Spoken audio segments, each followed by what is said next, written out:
So welcome back guys, and today in this video I am going to show you a very excited thing that is nothing but today in this video actually I have made a very amazing thing.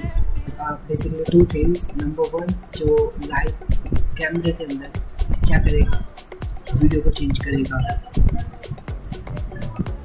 And the second thing जो image को change करेगा। फिलहाल कैमरे के पास हो, same video open नहीं हो सकता, तो पहले मैं आपको वेबकैम वाला दिखाता हूँ। First of all let me open my anaconda here.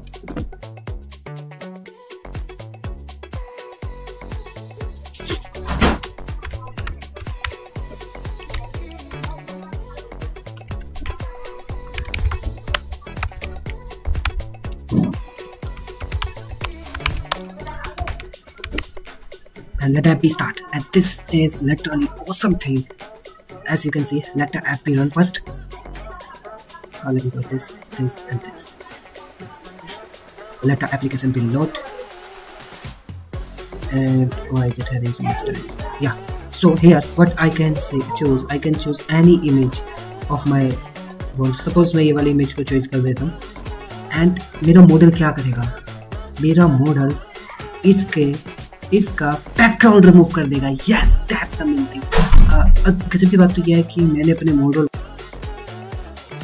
के लिए चलाया और इमेज का डेटा भी मैंने सिर्फ 1000 दिया था। मेरे पास 34,000 इमेजेस का डेटा था। इवन सिर्फ 1000 इमेज का डेटा लेकर के, वो भी 4 बॉक्स के बाद ही इतना अच्छा वेव कर रहा है। थोड़ा सा इधर है बस कि ये थोड़ा सा एक्स्ट्रा यहाँ पे ले गया, बट वर्किंग। और यहाँ से इस पर क्लिक करके मैं इमेज भी डाउनलोड कर सकता हूँ। And not only this, I can even still change the background of my image. Suppose मैं कोई भी बैकग्राउंड चॉइस कर लेता हूँ। बैकग्राउंड मुझे पैसा, yes this one, let me choice this one background. Yes, अब देखो बैकग्राउंड इसका चेंज हो गया है। हाउ इज इट कि इमेज थी ये वाली, इसमें से बैकग्राउंड रिमूव कर दिया है। And I can even also download this image by clicking on this. So मैं इस वाली इमेज को डाउनलोड कर पाऊंगा, अभी फिलहाल मैं नहीं कर रहा हूँ। And I can also download this one image जिसका बैकग्राउंड ऑलरेडी रिमूव है, वो भी मैं अभी फिलहाल डाउनलोड नहीं कर रहा हूँ। Well, this is the first thing. और थोड़े बहुत सैम्पल्स हम देख सकते हैं। एज ये क्या करता है, कोई भी इमेज है उसको यहाँ पे सेव कर देगा, ऑटोमेटिकली भी सेव कर दे रहा है, और तुम यहाँ से डाउनलोड भी कर सकते हो। So let me open the new image here, that is let us see कोई सी भी एक रैंडम इमेज उठा लेते हैं। थोड़ा ले लेते हैं, कम करते हैं, इनके इमेज ले लेते हैं। Okay, and now background removed, magic. देखो पहले से इमेज सेलेक्टेड थी, इसलिए यहाँ पे चेंज हो गया। तुम कोई सा भी बैकग्राउंड ले सकते हो, योर ऑल मेड।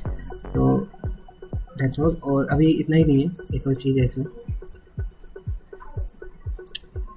और इनकी इमेज भी चेक कर लेता है। And that's okay. And the last one is cabinet this. ये देखो क्या परफेक्ट बैकग्राउंड रिमूव हुआ है इसका, क्योंकि ये वाइट बैकग्राउंड में थी, तो इसलिए मुझे लगा कि थोड़ा अच्छा काम कर लेगी इसमें। And guess what, it's background भी चेंज हो गया। हम guess what, background remove, it's working fine. किसी ब्रेक ही नहीं है कि हाँ इसे चेक करना चाहिए। यहाँ पर देखो ये मिसमैच कर गया है, क्योंकि यहाँ पर पीछे देख लो वही खड़ा है दिस। एंड दैट्स बिकॉज कि अभी ये सिर्फ नॉर्मली ही ट्रेन हुआ था। अगर हम चाहें तो मैं इसको 20 पॉक्स तक अगर ट्रेन करता, बहुत अच्छा काम करता, बट 20 पॉक्स तक मैंने इसको ट्रेन क्यों नहीं किया, इसका भी एक रीज़न है, अब वो मैं आगे आपको बताऊंगा, ठीक है। और मैंने पूरे डेटा सेट पे भी इसको ट्रेन नहीं किया, इसका भी एक रीज़न है, वो भी मैं आगे बताऊंगा। अभी हम नेक्स्ट पे मूव करते हैं एक अपने नए वाले प्रोजेक्ट पर, जो कि इसी का ही पार्ट है, और उसमें लिटरली मैंने ऑसम काम किया है। Let me show you them.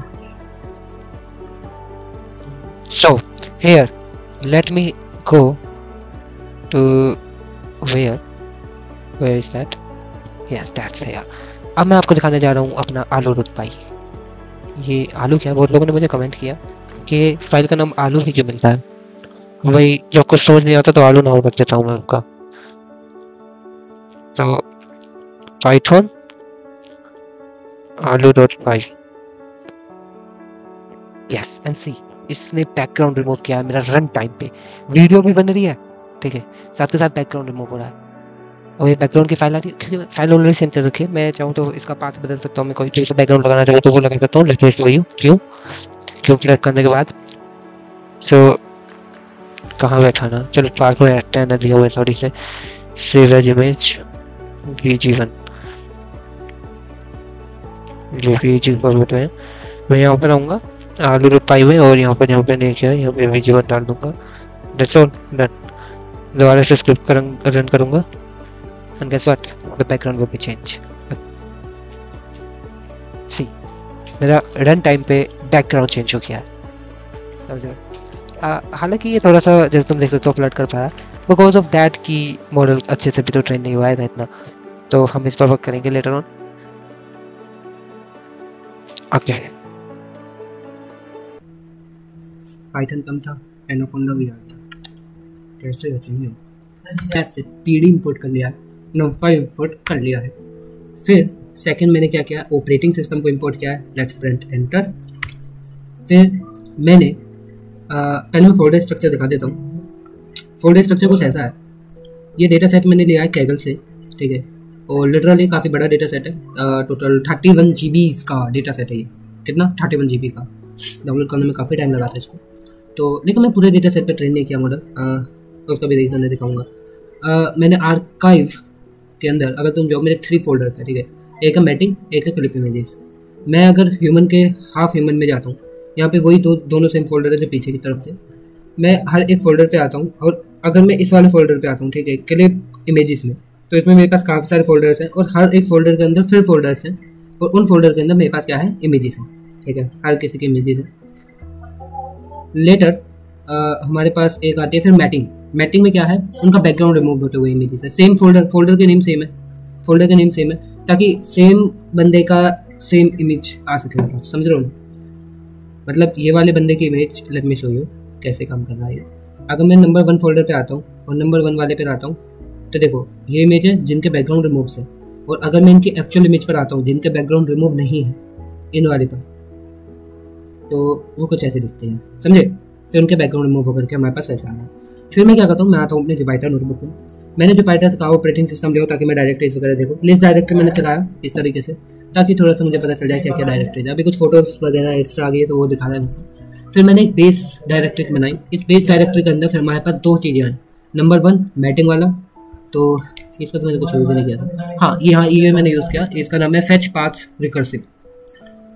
Fetch path recursive, इसमें ये समझ लो कि इस डायरेक्टरी में जाकर के देखो, एंट्री os.list डायरेक्टरी भेजा है, इसके अंदर जितने फोल्डर है, ठीक है, इसके अंदर 2 फोल्डर थे, एक तो क्लिप इमेजेस था एंड सेकंड वाला कौन सा था, द सेकंड वन वाज कौन सा था, जो भी होगा मैटिंग वाला। तो ये उन फोल्डर के अंदर जाएगा, उन फोल्डर के अंदर जो फोल्डर थे उनमें जाएगा, फिर उनके हर एक फोल्डर में जाएगा, फिर उनके अंदर जितने भी इमेजेस हैं उनको पाथ को इसके अंदर इंपोर्ट कर देगा। फिर मैंने इसको रन किया। फिर मैंने कहा कि जितने भी मेरे पास इमेजेस है क्लिप वाली उनका पाथ ले लो, जितने भी मेरे पास मैचिंग वाली है उनका पाथ ले लो, और फिर मैंने इमेजेस को शो करा दिया और ज़्यादा कुछ नहीं किया, ठीक है। सारी इमेजेस का पाथ फैच हो रहा है और वो इस तरीके से शो हो गई है, देख सकते हो आप, सारी इमेजेस आ रही है यहाँ पर। सेकेंडली मैंने लेंथ देखी है कितनी है, तो देखो 34,427 इमेजेस है मेरे पास टोटल, ठीक है। आप सोच सकते हो इतनी सारी इमेजेस हैं। एक मैंने मॉडल बनाया था, इसमें 5000 इमेजेस थी, पूरी रात उसको ट्रेन होने में लगी थी, इवन फिर भी अच्छे से ट्रेन नहीं हुआ, दोबारा ट्रेन करना पड़ गया था उसको। और इसमें 34,000 इमेजेस हैं, तो कुछ समझ सकते हो कितना टाइम लगेगा। मुझे GPUs का यूज़ करना पड़ेगा इसको ट्रेन करने के लिए, और मेरा पीसी तो फिर हल्का ही है CPU वाला है, नहीं हो पाएगा ना, इसीलिए मैंने सिर्फ 1000 पे ट्रेन किया है टॉप की। फिर मैंने PIL लिया। PIL बिल्कुल ओपन से भी खतरा काम करेगा, इमेज वगैरह लोडिंग में ही काम आता है, एड वगैरह बिल्कुल में काम देगा। इस PIL में एक खास बात यह है कि इसको पाथ दो या इमेज का ऑब्जेक्ट दोनों को डिटेक्ट कर लेगा, इसलिए मैंने इसका यूज़ किया यहाँ पे। और मैंने क्या किया है, फिर इसको RGB तो मतलब जानते हो, अगर किसी को वेब डेवलपमेंट किसी ने करी होगी या तो उसको आइडिया होगा कि RGB कलर्स होते हैं उसमें HTML के अंदर जब हम स्टाइल देते हैं। तो R मतलब रेड, G मतलब ग्रीन और B मतलब ब्लू, 3 चैनल से मिलकर के सारी इमेज बन रही होती है हमारे पास कलर्ड वाली। अगर सिर्फ ग्रे स्केल की बात करें तो 0.1, और हर एक पिक्सल 0 से 255 के बीच में होता है। हम मशीन लर्निंग में क्या करते हैं, उन पिक्सल्स को 0 से 1 के बीच में ले आते हैं। क्यों ले आते हैं? क्योंकि देखो डेटा जितना ज़्यादा स्प्रेडिंग होगा, मॉडल को उतना हार्डवर्क भी करना पड़ेगा और अच्छे से काम नहीं कर पाएगा। डेटा जितना ज़्यादा कॉन्क्रीट होगा, मॉडल उतना बढ़िया ट्रेन होगा, ठीक है। तो हम सारी वैल्यू को 0 से 1 के बीच में ले आते हैं, उनके मैक्सिमम वैल्यू से डिवाइड करके। इसको अपन स्टैंडर्ड स्केलिंग भी कहते हैं, और एक मिन मैक्स स्केलर होता है उसी के जैसा है। हालांकि वो दोनों थोड़े से डिफरेंट टाइप के हैं और ये थोड़ा सा अलग है, ठीक है। अगर मैं मिन मैक्स स्केलर की बात करूँ तो वो क्या करता था, मीन से माइनस करता था और मैक्स से डिवाइड करता था। अगर मैं स्टैंडर्ड डेविएशन की बात करूँ तो वो क्या करता था, जो वैल्यू है उसको मीन से माइनस करता था एंड जो स्टैंडर्ड डेविएशन है उससे डिवाइड करता था, समथिंग लाइक ऐसा होता था, एक्जैक्टली अभी थोड़ा याद नहीं। और जो ये वाला मॉडल है ये क्या कर रहा है, क्योंकि मुझे पता है कोई भी चीज़ नेगेटिव नहीं है, ठीक है, तो इसलिए स्टैंडर्ड स्केलर या मिन मैक्स स्केलर की जरूरत नहीं है, मैं सीधे मैक्सिमम वैल्यू से डिवाइड कर दूंगा तो भी 0 से 1 के बीच में आ जाएगी। अब लेकिन हम सबको पता है कि इमेज 3 चैनल से मिलकर बनती है, बट ऐसा नहीं है, इमेज 4 चैनल से मिलकर के बनती है। अगर किसी ने वेब डेवलपमेंट करी होगी तो उसने ये चीज़ देखी होगी, RGBA। RGBA क्या है, ये ए कहाँ से आ गया? RGB तो समझ आता है, रेड ग्रीन ब्लू 3 सिंबल के कलर इमेज बन गया। RGBA क्या है? ए है हमारे पास अल्फा चैनल। अल्फा चैनल क्या करता है, अल्फा चैनल यहाँ पर ट्रांसपेरेंसी बताता है। अगर किसी ने वेब डेवलपमेंट करी होगी तो ट्रांसपेरेंट देने के लिए कि कलर कितना ट्रांसपेरेंट होना चाहिए, उसके लिए उसने ए वैल्यू का भी यूज़ किया होगा, ठीक है। तो कोई भी हमारे पास इमेज होती है, अगर हम उसका बैकग्राउंड रिमूव कर देते हैं तो वो एक अल्फ़ा वैल्यू उसकी 0 हो जाती है, समझ लो। जहाँ पे अल्फ़ा वैल्यू 0 उतना ज़्यादा ट्रांसपेरेंट, तो इसलिए हमने चौथा चैनल भी ले लिया कि कितनी ओपेसिटी दिखानी है। ओपेसिटी जिसको बोलते हैं -1, मतलब लास्ट वाला चैनल हमने इंपोर्ट कर दिया। और मैं इतने साइज़ की इमेज लोड कर रहा हूँ 256x256 की। देन नेक्स्ट मैंने यहाँ पे बनाया है एक डेटा सेट फ्रॉम कलेक्टर। ये क्या करता है, इसका सिंपल काम ये है कि जो हमारा डेटा है, ठीक है, उस डेटा को लोड कराने का, वो भी रन टाइम पे। अगर तुम यहाँ पर देखो तो मैंने क्या किया है, डेटा जनरेटर फंक्शन को कॉल किया। यहाँ पे डेटा जनरेटर फंक्शन है, मैंने यहाँ पे यील्ड किया। यील्ड का मतलब तो पता ही होगा पाइथन में क्या होता है, एक होता है रिटर्न, एक होता है यील्ड। यील्ड क्या करता है, रन टाइम पे छोटे छोटे पैकेट। अब देखो मेरे पास जितने भी इमेजेस है, अगर 1000 के 1000 मैं लोड कर दे रैम पे आएगा पूरा ज़्यादा लोड, और वो लोड झेल नहीं पाएगा, पहले कर देगा। इसलिए हम क्या करेंगे, छोटे छोटे बैचेस में ट्रांसलेट करेंगे। तो ये फंक्शन ऐसे करता है, ये फंक्शन एक पैकेट रिटर्न करेगा और वो पैकेट, ठीक है ना, वो पैकेट बंद नहीं होगा। जब मैं दोबारा इस फंक्शन को कॉल करूंगा विद द सेम वेरिएबल, तो उस पैकेट के आगे की चीज़ रिटर्न होगी, ठीक है। तो ये यील्ड का फायदा होता है। फिर अपन ने टेंसर फ्लो से मॉडल्स, केरास से लेयर्स वगैरह ले लिया। फिर इनिशियली पहले बता दूँ, ये मेरी इनिशियल स्टेट थी, यहाँ पे मैंने मॉडल को खुद बना के किया। पहले मैंने यूज़ किया था इसमें इनकोडर आर्किटेक्चर का, ठीक है, इनकोडर। फिर मैंने एक बनाया था बैटलेक, और फिर मैंने बनाया था डिकोडर, ठीक है। लेकिन ये दिक्कत ये थी, और मैं मास्क फेच किया। मास्क का मतलब तो पता ही होगा, मास्क जो वो ए वाली वैल्यू थी ना, उसे ही मास्क बोलता है। मतलब मैं अपना मॉडल ट्रेन कर रहा हूँ कि मैं उसको इमेज दूँ और वो आउटपुट में मेरे को मास्क रिटर्न करेगा। वो मास्क क्या होगा, वो अल्फा न्यूमेरिक वैल्यू होगी, अल्फा न्यूमेरिक, सॉरी हाँ अल्फा ही कहते हैं वैसे तो उसको, ओपेसिटी वाला। वो बताएगा कि फोरग्राउंड वाले को तो 1 कर दो और बैकग्राउंड वालों को 0 कर दो, ठीक है।